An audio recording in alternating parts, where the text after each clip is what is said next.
大家好，我是 Slow Lolly 雪萝莉，欢迎大家来到雪萝莉的频道。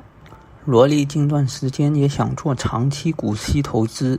正值很多股票还属于低估区，所以自己也开始研究了。今天跟大家分享两只个人认为作为长期股息投资很不错的能源类加拿大股。研究加股的原动力是因为本人生活在加拿大，如果购买美股作为长期股息投资的话，每次的股息收益都要被扣除 30% 的海外买家税，这实在是太坑爹了，这代表 7% 的股息率就被削减到 5% 都不到，这样子啥时候才能实现财务自由啊？而且加拿大买股票可以开 Tax-Free Saving Account TFSA， 也就是免税储蓄账户，在 Tax-Free Saving Account 里面产生的收入完全是免税的，特别适合长期股息投资这一类买卖频率低的投资方式。每年可以放进去5000到6000加币。从政府2009年开放 TFSA 项目开始以来，一个账户的资金上限已经达到了69500加币了。对于一般小户散户投资者来说，资本是足够的。疫情以来，这段时间银行股和航空股的趋势都不太好，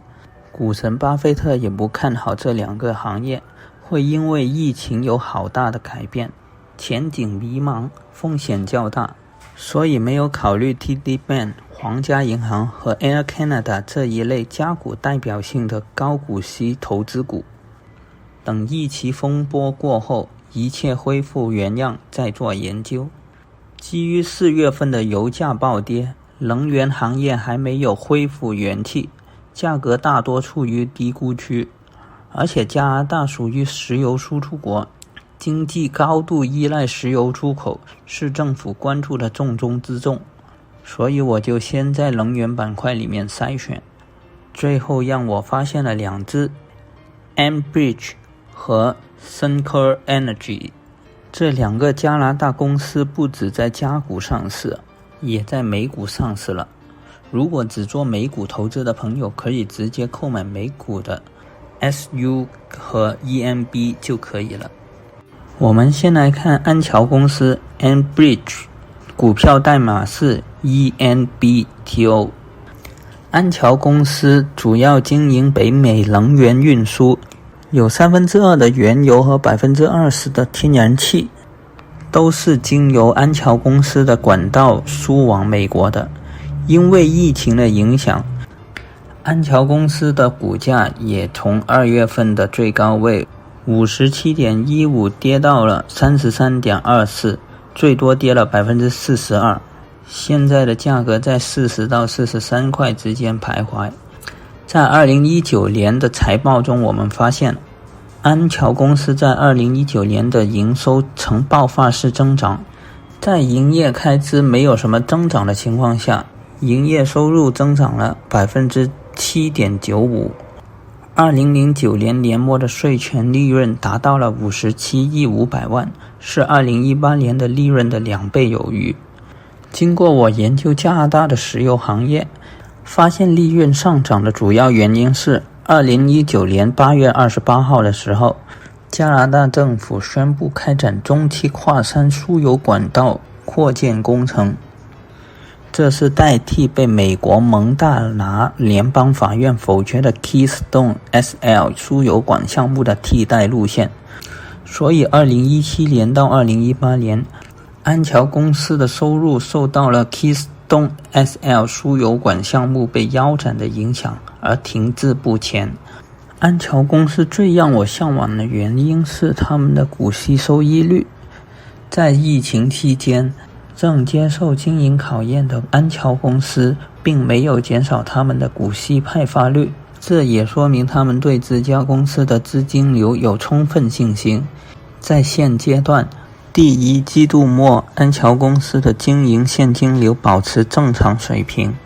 最近5月14日的派息维持在2月份的水平，每股 0.8 亿元。在现在的股价下，股息回报率已经高达 7.85%。而长期投资最重要的因素是安全和稳定。在过去的10年，安桥公司一次也没有中断过派息，就算在2008年金融危机的时候，也只在2007年的12月危机爆发最严重的时候发现过一次减少派息。如果以现在的价格购入 EMB， 每年差不多 8% 的股息收入也已经算是不错的回报了。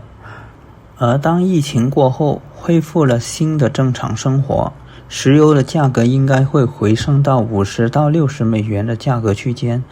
安桥公司的股价和股息率都会继续增长。而罗力自己对于 EMB 的股价是45块8毛9，现在价格是41块6毛5，处于低估区，还有 10% 左右的上升空间。罗力现在只是少量建仓，希望在美股下一轮下跌的时候以更低的价格购入，收益率将会更高。要注意的一点是，安桥公司的负债率达到了 57.54%， 作为石油管道这样重资产的行业，57.54% 的负债率属于中等级别，不算特别高。但是在疫情情况下也是一个需要注意的地方。股息投资是长期投资的策略，投资者不应该为了短期股价的波动而影响了投资的策略。最少在未来2到3年，安桥公司的营收都会处于增长的阶段。另外一只能源股是深科能源公司，深科 Energy Industry， 股票代码是 SUTO。深科公司是一家加拿大综合能源公司，专注于开发加拿大的石油资源。我也是从巴菲特的持股列表中找到它的。巴菲特看上的股票必须都要有足够的资金流度过危机的。所以在疫情期间，虽然深科公司2020年第一季度收入受到了影响，营收有所减少，但是手头上还有22亿多的现金，可以助他度过这个疫情危机。另外，深科公司的负债率只有 55.47%， 在石油公司里面算是中上偏好的。像 BP 这样的老牌石油巨头，负债率也高达 66.96%。 因为受到减产和石油价格下跌的影响，2019年科森公司的收入没有怎么增加，但是成本确实增加了，这是它存在的一个风险。但是它的 EBITDA 却增长了 21.77%。 我仔细研究了一下，发现这是因为它在2018年开始投资了新的 EV 充电桩，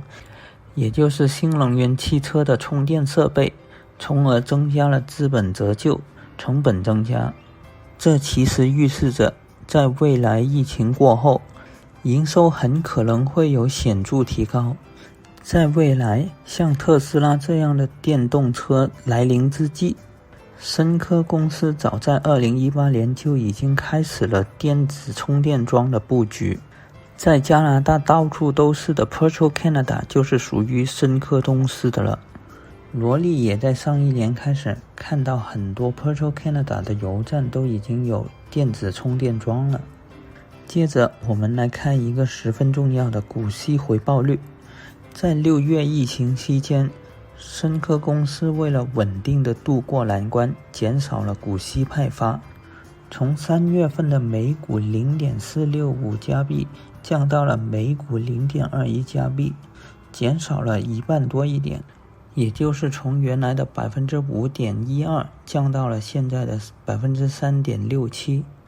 在未来，股息很可能会回到原来的每股 0.465，因为在过去的10年里，深科公司没有停止过派息，只在08年金融风暴的时候减少了派息，但是在危机过后，派息额又涨回去了。从深科公司手上持有的现金量来说，我们有理由相信他们能安稳地度过这次危机。另外，美国50%的进口原油都是加拿大提供的，所以只要美国经济恢复起来，加拿大的能源板块会被拉动起来的。外加加拿大的石油产业和美国的页岩油产业不同，价格成本要比页岩油低。加拿大的石油成本大概在20到40美金左右，而美国的页岩油在35到45美元之间。现在美国原油 WTI 的价格是在每桶40美金附近，多个机构预测今年年末的石油价格大概在45到50美金一桶附近，所以现在40美元一桶的价格已经适合建仓了。但是由于现在美国疫情反弹，每天确诊人数已经高达6万人了，10万一天已经不是梦了，所以罗莉个人感觉原油可能会回落到35美元一桶左右。好了，这就是今天要介绍给大家的2只家股。罗莉只在分享个人观点，不是投资建议哦。如果视频对你有所帮助，欢迎点赞和关注。如果有好的股息投资选择，可以留言告诉罗莉哦，让我们一起研究研究哦。祝各位每天都赚大钱，罗莉也要回去充电了。